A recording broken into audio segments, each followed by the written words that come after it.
What is going on, YouTubers? Rebel1705 back with some more live team builder. Today we're going to be building a 5th gen NU team because I love 5th gen and it's been forever since I've actually got to build an NU team for that specific reason. So I actually need to bring this up somehow on my screen where I can see it. Okay, so oh, not that big. First Pokemon we're going to be putting on is Ambrose. So we are not going to be able to Mega Evolve in this game, so we're going to have to take that into consideration. Now, this is actually a very old team that I used to use, and I wanted to try it out and see if I couldn't still win with it. So, looking at the moves, I can't remember exactly what I used to put on, but I'm going to try to the best of my ability to remember. This is, I take in mind this was probably a 4th gen team that I'm building right now. So, you know, when looking at that, taking to consideration, you know, I know so much has changed since 4th gen. It's already been 6th gen now. So we're gonna put Focus Blast on just so I can hit Steel types, Rock types, everything like that. I think I'm gonna go with the HP Ice. Definitely gonna go with the Thunderbolt right here, and then one more move. I think we're gonna go with the Toxic at this point. I'm just gonna throw on Toxic. I like to you know, have the potential chance to poison something if it wants to switch in, like, you know, switching out or something. We're gonna max out the attack.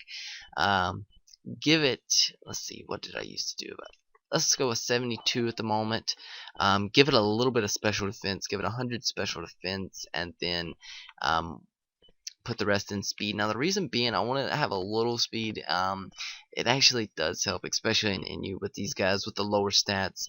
Now the nature is going to be a calm nature. I think I think it's modest. I used to give it, so boosting that special attack all the way up to the max. So at this point, the next Pokemon is Wheezing. Now Wheezing in NU is a beast of a physical wall. You know, it just takes hits anything physical. It's just gonna eat like a freaking champ. So we're gonna put Flamethrower on it. We'll put Haze on it because Haze is a good move to have in case anything's coming in trying to set up. Let's see. We're gonna put Willow on it because that's a good thing. You know, burn any physical hitter that comes in is pretty much going to get destroyed by Wheezing. And then one more move.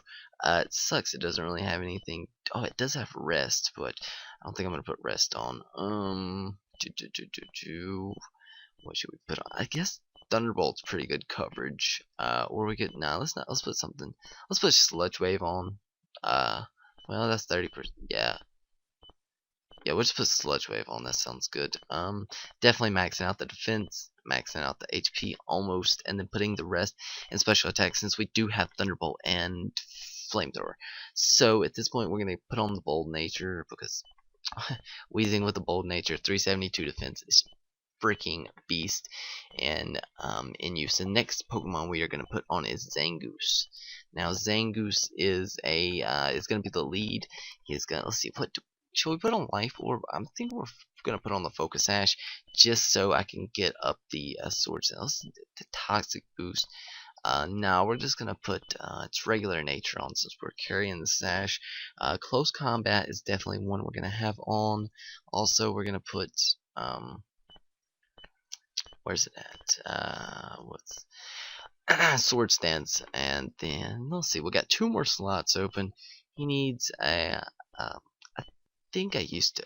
We'll try Fire Punch Out. I know I don't think I used to run that, but and then we'll put Return on for the stab.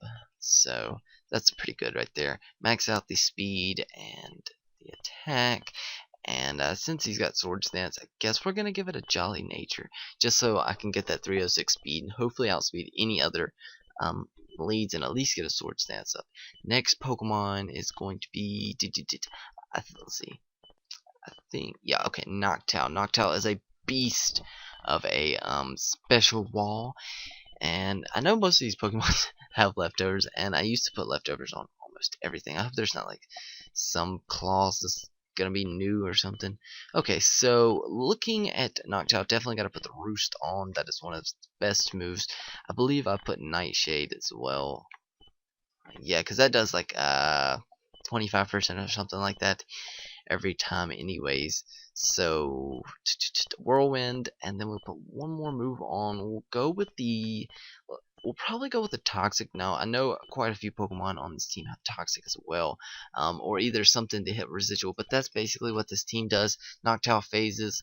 I don't have anything to set up rocks, but I do have, like I said, Pokemon to get some residual damage with the status. So this is pretty much what I do. Max special defense, because Nightshade doesn't need to have any special attack or attack to boost it. So and then we're going to put on the calm nature as well, just to boost its special defense all the way up to 320 as max we can get it, because we are going to want to be able to take some special hits with something, whether it be the Ice Beam or the Thunderbolt. Noctowl is still going to be able to take it like a champ. So we have 2 more slots left, and I believe Primeape is going to fill one, which can also be a potential lead. Primeape with a choice scarf, that is what we're going to do. Now the reason I say this is potential lead, we're definitely just going to leave the Vital Spirit on, is because he is a beast. We're going to put the close combat, the earthquake. I don't know if he gets, let's see, what am I looking for exactly? Yeah, I think he gets U-turn. Yep, U-turn.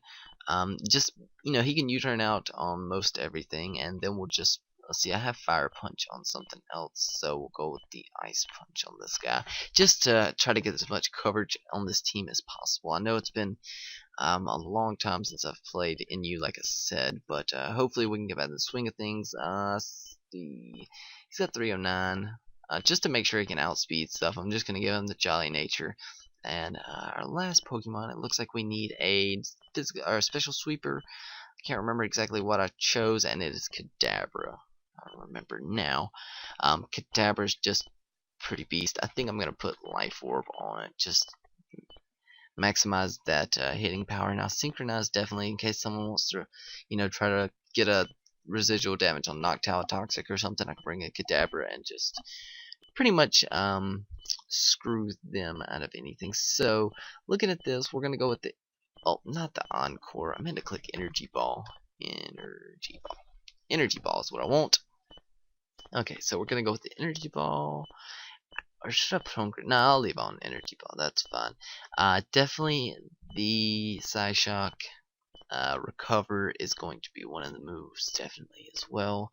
And then I guess lastly we will put on Shadow Ball, and we are ready to go. So please leave your comments in the comment section below before we get into this battle. Tell me what you guys think about this team. Like I said, it's been forever since I've actually used this team. But let's see, he's pretty fast already. He's pretty strong already, but we're gonna just make him. Ooh, yep, Timid Nature and 339 and 339. So Kadabra, and we are ready to go with 6 Pokemon. So let me know what you guys think about this team in the comment section below. And without further ado, I guess we're gonna go ahead and get a battle. What is going on, YouTubers? So back with the battle, and as you see, I lead out with Zangoose. He's going to lead out with a Gardevoir. I'm going to switch straight into Kadabra, knowing he's going to go for the Will-O-Wisp to try to burn me and get that tag drop. But as you guys saw, I used Kadabra and got the burn off on the Gardevoir. I go for the Psyshock, expecting maybe a physical attacker to come in. Maybe the centipede thing, I forget what it's called, to take the Shadow Ball or something like that. Anyways, I'm going to go into Primeape at this point, go for the U-turn. It's going to be more than enough to KO. I'm going to go back into Zangoose because that was my lead. So he's going to go into Sock at this point. No, I can't take the CC, so I'll go into Wheezing because that thing is going to take it like a beast. Like I said, Wheezing is a freaking god of a physical wall in this game. I'm going to go ahead and go for the Willow. I saw the Lumberry right there, and I forgot about his freaking ability until later on in the game. You'll see I try to go for another status move on him, and I forget, after every turn he gets his berry back, which kind of sucks. Anyway, I'm going to get the Toxic off on this guy, which is nice, and at this point I was expecting a Bolt Switch, so I go into Wheezing to take the physical hit, and he actually goes for the Flamethrower, which sucks because it takes me down to almost 50%, and well, past 50% actually. So at this point I'm going to go back into Noctowl to take the Flamethrower, and at this point I was like, okay, well, if he's faster, I don't think the Thunderbolt will kill from this range, and I'm actually faster, so I get the Roost first, which is nice because I lose my flying type, so the Discharge isn't going to be super effective. He didn't actually understand why that was. I thought it was kind of funny, but at this point I'm just gonna go for the Nightshade and kill it off. Here's where things get a little interesting. I thought, my team looks pretty strong at this point. It looks strong all the way up until the end. Actually, he goes into his Dang, if I could talk. Scolipede. And I go for the Wheezing again. I try to burn, and I'm like, okay, I had to get his Lumberry back. But then after this turn, I finally figure out, that's his nature. He gets his item back. I think if it's a berry or something like that. Anyway, I'm gonna go into Noctowl at this point, try to stall this thing out. He's gonna go for the Leech Seed. Luckily, miss. At this point, I'm gonna go just keep Nightshading because it's doing, like I said, 25%. He's gonna get the Leech Seed off this turn. He brings it back up to 62, and at this point, I'm like, okay, excuse me. Ampharos is going to come in, go for that HP Ice, and this is where Ampharos' special attack comes in. Look at that hit, pretty nasty. He actually hits the Sleep Powder, which sucks, it's going to put me to sleep. Anyway, going to go out into Noctowl at this point, which I should have actually went out into Primeape right there, and just Ice Punched it. It would have probably changed the score maybe a little bit. He actually overpredicts and goes for the Leech Seed again, expecting to switch for some reason. He's going to switch out into Scolipede now. Scolpide's, not going to take that too well. After the Leech Seed, though, he's back up at 81%. At this point, I'm like, okay, I got to switch out. He actually double switches into Lapras, which is good for me at this point because I'm like, okay, I can take a couple hits and I should be able to wake up within. I was hoping to wake up this turn. I didn't. He gets the Surf off, and we're going to actually wake up this turn and get the Thunderbolt off. So if I would have woken up one more turn early, Ambrose would still be around, but he's going to go ahead and finish me off with the Ice Beam. No big deal. I'm going to go ahead and, excuse me, bring in Zangoose and finish it off with the close combat because I am faster. Still haven't not broken my sash, which is nice. So at this point, my team is looking strong. He brings in Sock. I can't take the close combat at this point. He's actually going for the Stone Edge, get the crit, which may have mattered because he would have missed the other one, and I could have potentially got the burn off, but he would have probably went into this guy. Anyways, probably just going to close combat. He's going to bring in Scolipede. At this point, I just had to sack out Noctowl so I could bring in the Zangoose safely and Fire Punch. So at this point, the game's pretty much over. Zangoose is going to come in Fire Punch. He's going to actually miss the Mega Horn, which really didn't change the score. It would have brought me down to my sash. I would have brought him down to 15%, and then I was Scarf close combat, and that would have been the end of that. Anyways, I'm pretty sure I would have one-hit KO'd Salk, and at this point I'm going to outspeed Salk close combat. It's going to bring him down to 46%, and that's pretty much a good game. So I hope you guys enjoyed the video. Make sure to like, comment, subscribe, and I will see you guys next time with another video. Peace.